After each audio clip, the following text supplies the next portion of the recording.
નમસ્કાર દર્શક મિત્રો, આજે આપણે એક એવા દંપતીનો ઇન્ટરવ્યૂ લેવા માટે આવ્યા છે કે જેમને ત્યાં ઘણા વર્ષો પછી સંતાનની પ્રાપ્તિ થાય છે.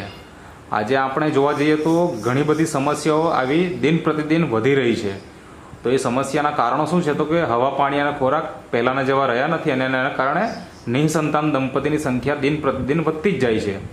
તો આપણે એમના પરિચય સાથે જ જાણીએ કે એમને આટલું સુંદર પરિણામ મળ્યું કેવી રીતના. તો સૌપ્રથમ તમારો પરિચય આપજો. શું નામ છે તમારું?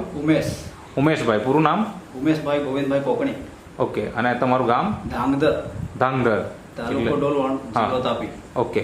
અને હાલમાં અત્યારે તમે ક્યાં રહો છો? સેલવાસમાં. એ કયા એરિયામાં? એ દાદરાનગર હવેલી. હા. આ ગામ કયું? વાસોણા. એટલે લાયન સફારીના નજીકના એરિયા, બરાબર ને? તમારા ગામમાં જ આવેલું લાયન સફારી? ઓકે. હા, તો તમારું નામ શું છે? કમુ ઉમેશભાઈ કોકણી. અને આ તમારું પિયર છે, બરાબર ને? અને તમારા ધર્મપત્ની. ઓકે. તો તમે એ જણાવો કે તમને આ સંતાન પ્રાપ્તિ જે અત્યારે થઈ એ લગ્નના કેટલા વર્ષ પછી થઈ? 5.5 વર્ષ પછી. 5.5 વર્ષ પછી. ઓકે. તો 5.5 વર્ષ થઈ ગયા અને સંતાન હતું નહીં. આમ લગ્ન કયા વર્ષે થયો હતો તમારો? 2018. અને અત્યારે ચાલે છે 2024. મતલબ ગયા વર્ષે તમે આ પ્રોડક્ટ સ્ટાર્ટ કરેલી, બરાબર ને? અને અત્યારે હાલમાં બાળક પણ છે. આપણે એ બાળક પણ જોશું કે બાળક મતલબ છોકરો કે છોકરી આવી? છોકરો છે, બરાબર. મતલબ કે 5.5 વર્ષ પછી તમારે ત્યાં આજે એક ખુશીના દિવસ આવી ગયા, બરાબર ને? મને એ જણાવો કે 5.5 વર્ષ દરમિયાન જ્યારે સંતાન નહોતું તો એ સમયે તમે કોઈ ટ્રીટમેન્ટ કરેલી ખરી? ક્યાં ક્યાં કરેલી? 2 વર્ષ તો અમે એમ જ રહ્યા. અચ્છા. ત્રીજા વર્ષેથી સિવિલમાં. હા. સિવિલમાં બતાવ્યું. પછી આમ તેમ ડાયણ લોકોએ દેશી દવા આપેલી. હા. પછી એના પેટમાં ગાંઠ હતી, આમ તેમ ચોળાવા લઈ જતા હતા. અચ્છા. પછી અહીંયા મસાટમાં એક ક્લિનિક છે, એના બતાવતો હતા. તો દર મહિને 3-4 મહિને સોનોગ્રાફી કરીએ ને 15 દિવસની દવા, આયુર્વેદિક દવા આપતી હતી. અચ્છા. દવા ચાલુ રહી. પછી એણે અચાનક કીધું કે સેલવાસમાં ડેન્ટલ ક્લિનિક કરીને એક હોસ્પિટલ છે. અચ્છા. હા, જે સિવિલ વિનોબા ભાવે હોસ્પિટલનો મેડમ છે એની. તો એની પાસે અમે સોનોગ્રાફી કરાવી અને બતાવી. તો એને બધા રિપોર્ટ જોયા તો એ ડાયરેક્ટ MRI પર આવી ગઈ. એણે કીધું કે તમે સિવિલમાં જાઓ, MRI કરો ને પછી હું આગળનું ડિસિઝન છે પછી હું તમને કહેવા. પછી એ ડાયરેક્ટ MRI પર આવી. તો અમે પછી પાછા મોસાટ આવ્યા. પેલી ડૉક્ટરને વાત કરી કે પેલી મેડમ તો MRI પર જ જાય છે. તો અમે વિચાર કરતા હતા. પેલી મેડમે કીધું કે હું તમને બોમ્બેથી દવા મંગાવી આપીશ. તો હા, એણે અમને મહિને 7-8 મહિના સુધી બોમ્બેથી દવા મંગાવેલી, પ્યોર આયુર્વેદિક. અચ્છા. ગાંઠ પીગળાવવા માટે. અચ્છા. હા, એટલે ગાંઠ હતી તેના લીધે પ્રેગ્નન્સી રહેતી નહોતી. એટલે ગર્ભાશયમાં ગાંઠ હતી? ગર્ભાશયમાં. એટલે શેની ગાંઠ હતી એવું કઈ કીધું? પાણીની ગાંઠ હતી. અને એના કારણે ગર્ભ રહેતો નહોતો અને એની દવા ચાલતી હતી, બરાબર. અને એ કેટલા મહિના સુધી તમે કરી ટ્રીટમેન્ટ? 8 મહિના સુધી. 8 મહિના. તમને ખબર કેવી રીતના પડી? જ્યારે સોનોગ્રાફી કરી ત્યારે ખબર પડી, બરાબર છે. અને એ હિસાબે ટ્રીટમેન્ટ 8 મહિના સુધી ચાલતી જ હતી. ઓકે. પછી દર મહિનામાં એક સોનોગ્રાફી અને અચ્છા 7-8 હજારની દવા. ઓકે. એના માટે ચાલતી હતી. મેં તો કશું ચેકઅપ નહોતું કર્યું, ખાલી એની જ પૂરતી દવા. ઓકે. વાઈફ માટે. પછી ત્યાં પણ અમે રિપોર્ટ કરતા ગયા, સારું થતું હતું પણ એમ એકદમ નોર્મલ રીતે. અચ્છા. પછી વિચાર કરવા લાગ્યા, હવે દવા તો કરતા. કેટલો ખર્ચો કર્યો હશે?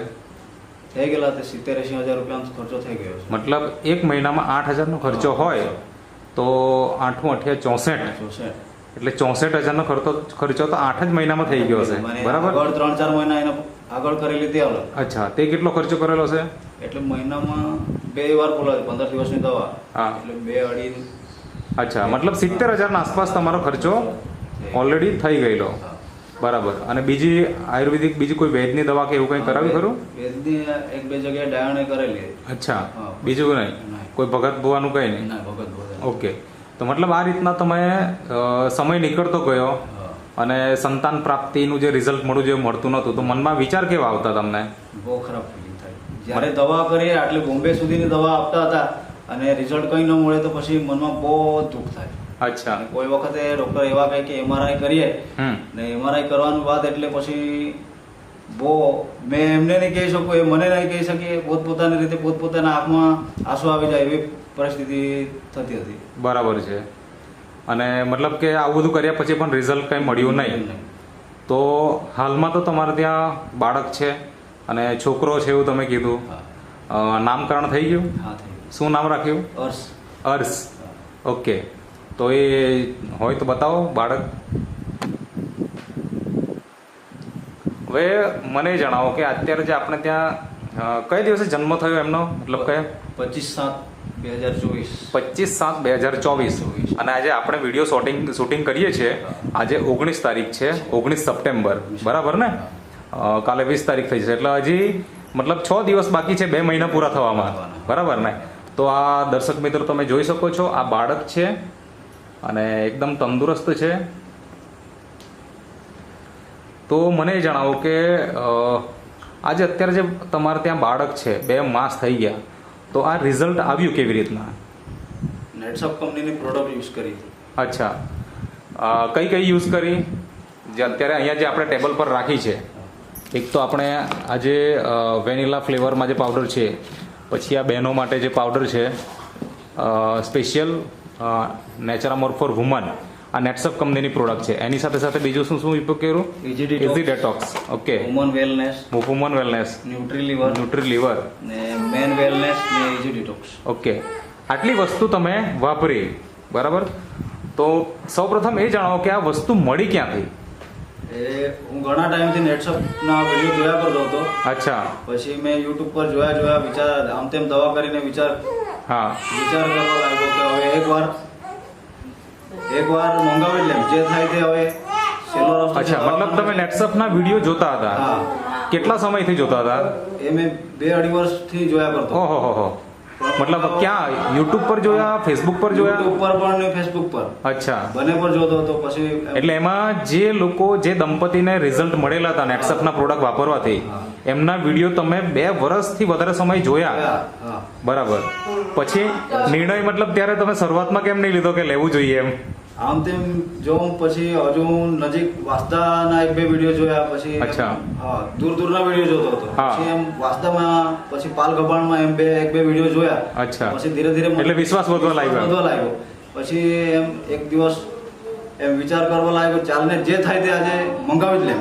પૈસા તો એમ એક જ જણને યુઝ એમ વિચારતો હતો કે પૈસા એમ બી કોઈને 1 વર્ષ સુધી બી પ્રોડક્ટ યુઝ કરવી પડે, અને 2 મહિનામાં બી રિઝલ્ટ મળેલા છે. હા, બરાબર છે. એટલે મેં બધું વિચાર્યું કે હું ખાલી મારી વાઈફને જ દવાખાનામાં લઈ જાઉં, તો એના જ માટે મહિને 7-8 હજાર રૂપિયાની દવા અને સોનોગ્રાફી થતી હતી. આ તો પછી બંને જણને 5-6 હજાર રૂપિયામાં બંને જણને થઈ જાય છે. પછી મેં વિરાજભાઈનો કોન્ટેક્ટ કર્યો. મતલબ મારો? યુટ્યુબ પરથી નંબર લીધો, પછી તમારો કોન્ટેક્ટ કર્યો મેં. હા, બરાબર છે. તમારી જોડે વાત કરી. હા, તો મને એ ઘટના આજે પણ યાદ છે કે આપણે પહેલા વોટ્સઅપ ઉપર વાત કરેલી. તમે પૂછ્યું કે મહિનાનો ખર્ચો કેટલો થશે, પછી મેં તમને મેસેજ કર્યા અને તમે કીધું કે પૈસાની વ્યવસ્થા થાય એટલે હું તમને જણાવું, બરાબર ને? તો આપણે એવી રીતના વોટ્સઅપથી ચેટિંગ કરીને મેસેજ કર્યા અને પછી તમારી પૈસાની સગવડ થાય છે અને આપણે બુકિંગ કરાવેલું. અને મને એવું યાદ છે ત્યાં સુધી ઓગસ્ટ મહિનામાં આપણે શરૂઆત કરેલી, બરાબર ને? અને ત્યાર પછી તમને કેટલા મહિના વાપર્યા પછી રિઝલ્ટ મળી ગયું પ્રેગ્નન્સીનું? 3 મહિના. હવે આ 3 મહિના દરમિયાન જ્યારે તમે વાપર્યું તો વચ્ચે કોઈક સમસ્યા પણ આવેલી અને તમે મને મેસેજ કરેલો, તો શું સમસ્યા આવેલી થોડી વાત કરો. જ્યારે માસિક આવતી હતી, 1 મહિના પાવડર પ્રોડક્ટ યુઝ કરી, તો મારી વાઈફ ને ગર્ભાશય પર જે પાણીની ગાંઠ હતી એ પહેલા મહિને નીકળી ગઈ. બરાબર. પહેલા મહિને 1 ગાંઠ નીકળી, અમને કઈ ખ્યાલ નહોતો આવ્યો. બરાબર. બીજા મહિને પાછું માસિક આવ્યું અને બીજી ગાંઠ નીકળી. અચ્છા. તો અમને ખ્યાલ આવી ગયો કે આ તો જે આપણે દવાખાનામાં ફરતા હતા અને જે પાણીની ગાંઠ નીકળી ગઈ. અચ્છા. પછી એ બંને ગાંઠ નીકળી ગઈ અને ત્રીજા મહિને પ્રેગ્નન્સી સક્સેસ થઈ ગઈ. અચ્છા. મતલબ કે 2 મહિના જ્યારે પીરિયડ્સ આવ્યા ત્યારે તમારા મતલબ આ બહેનના જે શરીરમાં ગાંઠ હતી ગર્ભાશયમાં એ નીકળી જાય છે. અને ત્યાર પછી મને એવું યાદ છે કે તમે મને મેસેજ કરેલો કે ગાંઠ નીકળી છે અને દુખાવો બહુ થાય છે, તો શું કરવાનું એમ? હવે તમે મને પ્રશ્ન પૂછેલો, બરાબર? અને તે સમયે મેં તમને સલાહ આપી હતી કે ભાઈ આ પાવડર કે આ જે પણ તમે અત્યારે વાપરો છે કન્ટિન્યુ રાખો એમ, બરાબર? અને તમે વાપર્યું અને 3 મહિના પછી પ્રેગ્નન્સીનું રિઝલ્ટ મળી જાય છે અને આજે આપણે ત્યાં બાળક પણ છે, બરાબર. તો જે તમે 70,000નો ખર્ચો કરી નાખેલો હતો એની સામે તમે આ નેટસપ કંપનીની કેટલા રૂપિયાનો ખર્ચો કર્યો છે પ્રોડક્ટ પાછળ? 3 મહિનાની મંગાવેલી 16,600 રૂપિયા થયેલું. 16,600 રૂપિયા, હા. બરાબર. તો 70,000ની સામે આ રકમ તો બહુ નાની કહેવાય અને આપણને રિઝલ્ટ મળી ગયું છે, બરાબર. તો આજે તમારા જેવા દંપતીઓ આ વિડીયો જોશે તો શું સલાહ આપી છે તમને એમને? નેટસપ કંપનીની પ્રોડક્ટ લેવી જ જોઈએ ને એના પર વિશ્વાસ કરવો જ જોઈએ. બરાબર કેમ છે. કે અમારે તો 5 વર્ષ થયા. હા, કોઈના 25 વર્ષ 20-25 વર્ષના યુઝ કરેલી છે તેઓને પણ રિઝલ્ટ મળેલું છે. ખરી વાત છે. એટલે પ્રોડક્ટ પર વિશ્વાસ કરીને નેચરામોર ને બને વુમન મતલબ કે નેટસપની પ્રોડક્ટ જો રેગ્યુલર વાપરે હા. વિશ્વાસ રાખીને હા. તો 100% પરિણામ આપણને